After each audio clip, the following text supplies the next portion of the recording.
السلام علیکم ورحمۃ اللہ۔ جی میرے محترم بھائیوں، آج کا وظیفہ اتنا مجرب ہے کہ آپ پر کوئی بھی مشکل سے مشکل مصیبت آ گئی ہو،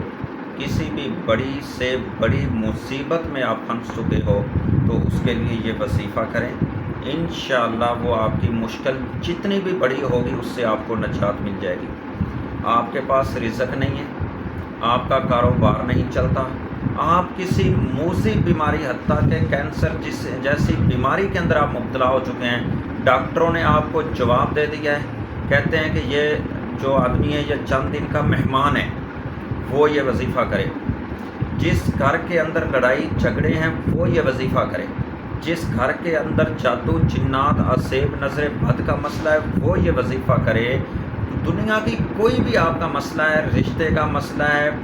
بچے نہیں ہوتے، بے اولادی کا مسئلہ ہے، کوئی بھی پریشانی نہیں ہے تو رب اکبر کی قسم اٹھا کے کہتا ہوں اور گارنٹڈ کہتا ہوں کہ یہ آپ وظیفہ کر لیں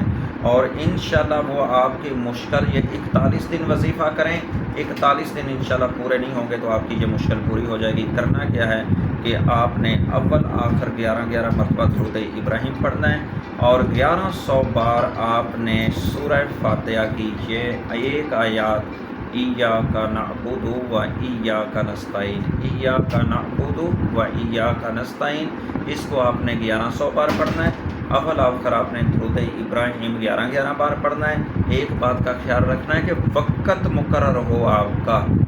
فجر کی نماز کے بعد، مغرب کی نماز کے بعد، عشاء کی نماز کے بعد، کوئی بھی نماز ہے تو آپ کا نماز کا وقت وہ وقت مقرر ہو، صبح شام دوپہر جس وقت بھی روزانہ اسی روٹین سے کریں، انشاءاللہ 41 دن پورے نہیں ہوں گے کہ آپ کی وہ بڑی سے بڑی جو مشکل ہے وہ حل ہو جائے گی انشاءاللہ۔